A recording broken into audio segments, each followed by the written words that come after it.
여러분 안녕하십니까? C채널 매거진 굿데이 첫 소식입니다. 나부터 포럼이 지난 17일 파주 한소방교회에서 목회자들을 대상으로 AI 실제 세미나를 진행했습니다.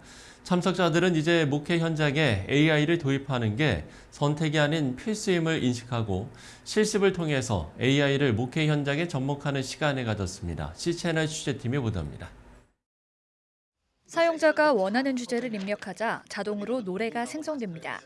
긴 설교 영상도 클릭 한 번이면 핵심만 요약됩니다. 모두 인공지능 플랫폼을 활용한 사례들입니다. 지난 10월 20일 AI를 주제로 제4차 포럼을 진행한 나부터 포럼이 11월 17일부터 18일까지 그 심화 과정으로 AI 실제 세미나를 개최했습니다. AI 활용이 선택이 아닌 필수가 된 지금, 목회 현장에 AI를 도입하기 위한 실습의 장을 마련한 겁니다. 나부터 포럼 대표인 류영모 목사는 사람이 주도권을 쥐고 기술을 끌고 나아갈 때 AI는 복음의 도구가 될 수 있다고 말했습니다. AI는 피할 수 없는 시대의 흐름이지만은 주도권은 여전히 사람에게 있습니다. 우리가 기술을 끌고 나아갈 때 AI는 복음의 새로운 언어가 될 수 있고 교회 사회를 섬기는 지혜의 도구가 될 수 있습니다. 첫날 강사로는 장신대학교 조성실 교수와 인공지능 안전연구소 김명주 교수가 나섰습니다. AI 목회 코파일럿이라는 제목으로 강연을 전한 조성실 교수는 노래 생성 AI인 수노와 구글의 인공지능 플랫폼인 제미나이 등을 이용해 실습을 진행했습니다. 조 교수는 AI는 목회의 사역을 뒷받침하는 좋은 코파일럿이 될 수 있다면서도 함께 공감하고 기도할 수 있는 태도는 인간 목회만의 영역이라고 강조했습니다. 치유와 회복은 그의 곁에 오래 앉아주는 사람에게서 시작됩니다. 그러니까 질문에 AI처럼 곧바로 대답하기보다는 함께 공감하고 기도하며 기다릴 수 있는 태도, 그것이야말로 AI가 결코 흉내낼 수 없는 인간 목회의 영역이다라고 이야기할 수 있습니다. AI 윤리에 대한 중요성도 강조됐습니다. AI 공존 시대와 기독교를 주제로 두 번째 발제를 맡은 김명주 교수는 성경적 기준을 가지고 AI를 사용해야 한다고 말했습니다. 그 기준은 역시 성경을 잘 알고 있는 크리스천들이 세워야 된다는 생각을 해요. 그 크리스천들은 하나님의 말씀을 등에 업고 하나님의 기준을 가지고 이야기를 해야 되고 목회자의 사역을 다양한 방면으로 지원하는 부조종사 역할까지 수행하는 지금 시대의 AI 기술. 참석자들은 AI 기술을 활용해 목회에 필요한 사역 데이터를 제작하며 윤리적이면서도 효율적인 목회에 힘쓸 것을 다짐했습니다. C채널 뉴스 문지원입니다. 대한예수교 장로회 백석총회와 기독교 대한하나님의 성회가 교단 통합을 논의 중에 있다고 밝혔습니다. 양교단은 한국교회 분열을 멈춰야 한다는 지도자 간의 대화가 발전돼 공식적인 교단 통합 절차로 이어졌고 차차 수순을 밟아갈 예정이라고 밝혔습니다. 지금까지 장로교단들과 통합을 이어왔던 예장 백석총회는 기아성 교단과의 통합에 상당수가 긍정적인 입장을 표명한 것으로 나타났습니다. 예장 백석총회와 기아성 교단이 통합될 경우 약 2만 교회 규모의 대형 교단이 등장하게 되기 때문에 한국교회에 큰 파장이 일 것으로 예상됩니다. 한편 아직까지 한국교회에서 장로교와 오순절 교단의 통합 사례는 존재하지 않아서 교단 안팎에서 우려의 목소리도 이어지고 있습니다. C채널 방송과 숭실사이버대학교가 업무 협약을 맺고 다양한 콘텐츠 개발과 프로그램 제작에 협력하기로 했습니다. 지난 11일 숭실사이버대학교 신교사에서 진행된 협약식에는 숭실사이버대학교 한원수 총장과 C채널 방송 이성철 부사장 등이 참석한 가운데 진행됐습니다. 이번 협약식을 통해 앞으로 양 기관은 상호 협력하에 교육과정 개발과 정보 교류, 공동 연구 등을 이어나갈 예정입니다. 또한 C채널 방송과 숭실사이버대학교는 공동 선교 캠페인을 추진하는 등 양 기관 발전에 이바지할 것이라고 밝혔습니다.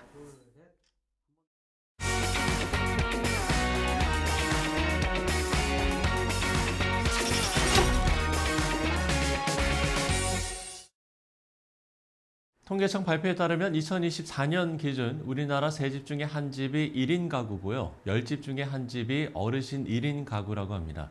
이 결과에서도 나타나듯이 어르신들의 돌봄 문제는 이제 국가적인 과제가 됐습니다. 우유 배달로 어르신들의 안부를 묻고 돌보는 분이 있는데요. 바로 옥수중앙교회 호용한 목사입니다. 오늘 저희 스튜디오에 모셨습니다. 목사님 안녕하십니까? 네, 안녕하세요. 네, 앞서 이야기를 했습니다만 조금 더 자세히 이야기를 하면 어르신들에게 매일 우유를 갖다 드리면서 안부를 확인하는 건데 이걸 이제 목사님께서 2003년부터 해오셨다고요? 네, 지금부터 23년 전부터 우유 배달을 시작을 해서 네네. 이제 100가구로 우리 옥소중앙교회 당시에는 달동네였었는데 예. 그때 어려운 사람들의 영양 보충을 위해서 시작했던 일이죠. 그런데 정말 하나님의 은혜로 꾸준하게 했고 지속적으로 했고 현재는 전국의 7,000명의 가구들에게 우유를 배달하고 있습니다. 네. 100가구에서 시작을 해서 7,000가구까지. 그러면 이게 이제 교회 주변을 넘어서 지금 말씀을 해주신 대로 뭐 전 지역이라고 했잖아요. 어느 지역까지 이렇게 지금 확대가 된 겁니까? 네, 지금 현재 처음에 옥수동, 금호동을 출발로 해서 성동구, 그다음에 네. 서울시 25개 구, 그리고 부산, 강원도, 충청남도, 전라남도, 네네. 전라북도, 광주 아. 여기까지 232개의 우리나라의 시군구 가운데서 네네. 현재 73개의 시군구에게 우유를 배달하고 있습니다. 아, 그렇군요. 우유 배달이라고 말씀을 드렸는데 그러면 어떻게 이 사역을 시작하게 되셨는지 그 부분도 궁금한데요. 네, 저희 교회가 달동네에 위치한 동네였기 때문에 네. 여기에서 이제 가난한 사람들이 밀집해서 많이 살았어요. 그런데 이분들이 골다공증으로 인해서 이렇게 고생들을 많이 하시기 때문에 예. 그 부분을 해결할 수 있는 길이 뭔가 생각을 하다가 영양 보충 입장에서 칼슘 공급에 우유를 배달하기 시작했죠. 네. 그래서 이제 처음에 100가구의 사람들에게 우유를 배달했던 그런 계기가 됐는데 중간에 이제 우리 사회적인 고독사 문제가 사회 문제가 돼가지고 예, 그렇죠. 그때 저희들이 개념을 바꿨습니다. 아. 고독사 방지를 위한 우유 배달 이렇게 했는데 이것이 오늘 이제 사회적인 문제와 그 다음에 또 교회가 따뜻한 사랑을 나누는 것과 이렇게 잘 일치가 돼가지고 하나님의 은혜로 확장된 것 같아요. 아, 그렇군요. 네. 그러다가 이제 아예 교회와 별개로 이 사역만 하게 되는 그런 재단을 만드셨다고 하는데 이 이야기는 어떤 이야기인 겁니까? 네, 이거는 이제 저희들이 2014년도에 예. 골드만삭스에서 우리가 하는 일에 대해서 너무너무 관심을 가지고 그리고 또 이들이 후원하게 돼서 그분들이 처음에 15만 불을 저희 교회에 후원을 했습니다. 네네. 그래서 그 15만 불을 가지고 사단법인을 만들어야 되겠다. 이유는 정직하게 그리고 투명하게 그리고 넌 크리스찬들까지 후원할 수 있는 채널을 만들어야 되겠다 해서 2015년도에 사단법인 어르신의 안부를 묻는 우유 배달. 그래서 우리의 사단법인 이름 속에 뭐를 하는지를 다 들어가 있습니다. 안부를 묻고 어르신들의 그 다음에 고독사를 방지하는 일들을 하는 곳이구나 하는 것만큼 이 우리의 사단법인 이름 속에 다 들어가서 그때로부터 이제 2015년부터는 사단법인으로 출발을 했죠. 아, 그렇군요. 지금 이제 고독사 방지로 이제 개념을 이제 바꿨다라고 이야기를 해주셨는데 그 정말 어떻게 보면 이게 이제 사회 안정망 역할로 자리 잡은 사역이 된 거잖아요. 그 의미를 저희가 다시 한번 좀 짚어볼 필요성이 있을 것 같아요. 네, 처음 시작에는 매일마다 우유를 배달했는데 네네. 요즘에 이제 배달하는 사람들이 많아지게 되어가지고 배달하는 분들이 좀 많이 없어졌어요.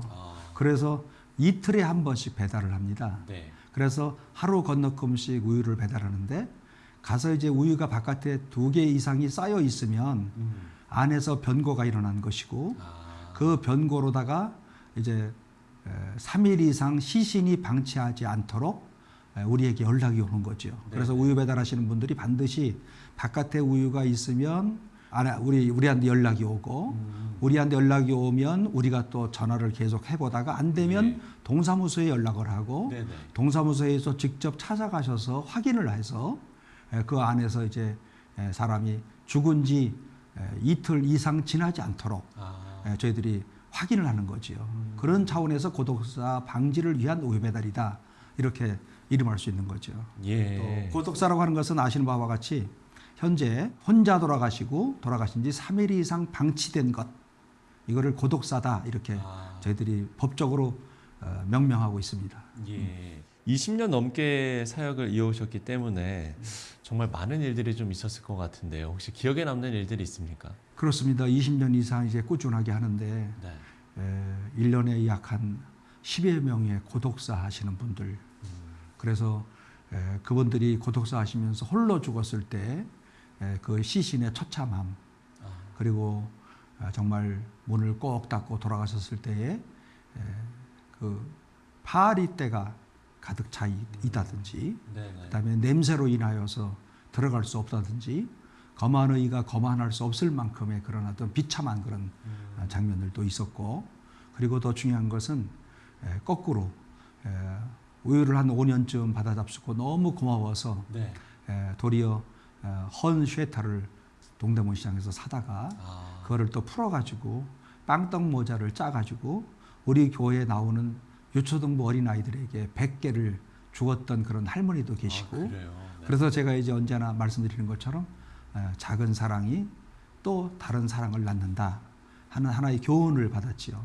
그러니까 우리가 이제 그리스도인으로서 이와 같은 이런 사랑을 사람들에게 꾸준하게 계속해서 나눌 때 그 속에서 행복을 느끼고, 언제나 저는 예수님의 말씀 가운데 주는 것이 받는 것보다 더 복되다 하신 주의 말씀을 기억해야 할지니라, 이 말씀이 늘 제 머릿속에 있습니다. 항상 감동을 좀 많이 받으실 것 같기도 네네. 해요. 물론 이제 안타까운 사연들도 있겠습니다만. 정말 이 눈에 보이는 건 우유지만 말씀하신 대로 수천 명 어르신들에게 사랑을 전한 거 아니겠습니까?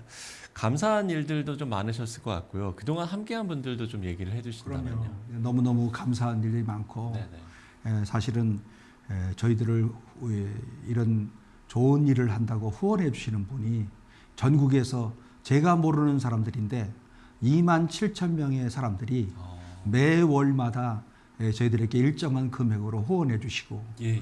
또 기업들 가운데서는 20여 개의 기업들이 그래도 큰 돈으로 저희들에게 꾸준하게 후원해 주시고, 제가 생각할 때 제일 감사한 거는 꾸준하게 해주신다는 거, 그리고 7천 명의 사람들이 우유를 받아 잡수시면서 고독사를 방지할 수 있다고 하는 것, 이것은 어떻게 수치로서는 어떤 감사를 표현할 수 없을 만큼 정말 감사한 일이고, 제가 늘 말씀을 드리지만 어디 가서 말씀을 드릴 때 조지 뮬러가 고아원을 운영하면서 제일 고아가 많았을 때가 3천 명이었었는데, 예. 그때에 비하면 저희는 마음속으로 하나님 앞에 감사하는 것은 7천 명의 사람들을 우리가 날마다 이렇게 돌보고 있다. 그리고 대부분 다 가난한 사람들이고 홀로 외롭게 사시는 분들인데, 그분들에게 그리스도의 사랑을 전달하면서 희망의 불씨가 되고 있다. 이런 부분들에 대해서는 너무너무 감사하고요. 어떻게 이런 일들이 오늘같이 이렇게 크게 확장이 됐을까? 이 부분들이 가장 감사하고, 오늘 이 자리를 통해서 우리를 후원해 주시는 그런 전국에 계시는 모든 분들에게 다시 한번 감사를 드립니다. 예. 이 이야기도 좀 나눠보고 싶은데요. 목사님이 지금 이제 20년 넘게 사역을 이어오고 계시잖아요. 그 원동력은 무엇일까? 사실 우리가 선한 일을 할 수 있지만 그 일을 계속 꾸준히 이어간다는 게 쉽지 않은 일이잖아요. 원동력은 어떤 겁니까? 주면서 행복감을 느끼거든요. 받는 것보다 주면서 행복을 느끼는데, 네. 그 행복이 점차적으로 확장이 되어지고, 그 다음에 또 주변 사람들도 아주 좋은 일을 하신다고 또 격려도 해주시고, 네네.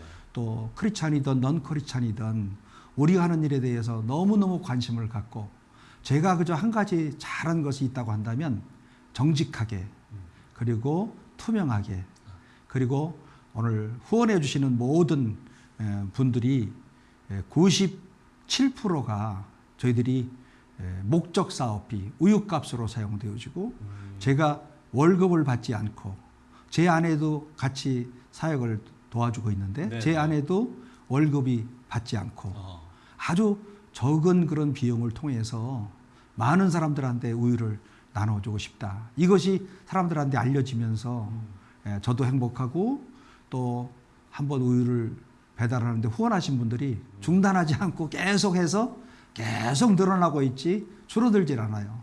그러나 이제 전국의 232개 시군구에 하나님께서 허락하시는 그런 시간까지 계속 확장해 나가려고 생각하고, 이 모든 일들이 하나님이 하셨다 하는 그런 은혜에 대한 그런 깊은 감사를 꾸준히 갖고 있는 원동력이 되는 거죠. 주면서 느끼는 행복 많은 분들이 좀 느끼셨으면 좋겠다라는 생각이 듭니다. 앞으로 계획하고 있는 일들도 있을 것 같습니다. 앞으로의 계획을 좀 들어볼까요? 예, 앞으로 이제 저희들이 계속해서 전국의 우리 독거노인들에게 예. 우리나라가 지금 현재 2,450만 세대인데 그 중에서 720만 세대가 홀로 사시는 가정들이기 때문에 예. 앞으로 고독사는 점점 더 많아질 거라고 추측할 수가 있습니다. 근데 이제 이런 분들에게 저희들이 그 고독사를 방지하기 위해서 전국에 있는 홀로 사시는 외로운 분들 또 그다음에 경제적으로 약자들이에요. 그리고 일반 넉넉하신 분들은 절대로 고독사하지 않으시는데 네네. 가난한 분들에게 계속해서 전국에 우유를 배달할 것이고 또 저희는 우리 부모님들이 이북에서 피난 오시는 분들이기 때문에 저는 그 자식이라서 이북에 있는 우리 어린 아이들에게도 네. 우유를 좀 전달하는 날이 왔으면 하고 지금 기도하고 하나씩 준비하고 있습니다. 예, 목사님의 계획까지 제가 들어봤습니다.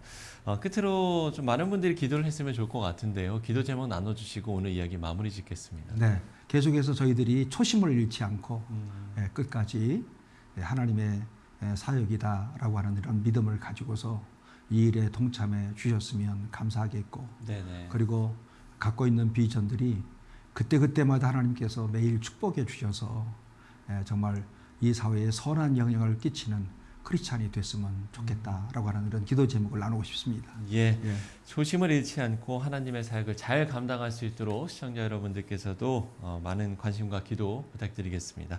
네, 지금까지 어르신들의 안부를 묻는 우유배달 옥수중앙교회 호용한 목사와 이야기 나눠봤습니다. 목사님 오늘 말씀 고맙습니다. 네, 감사합니다.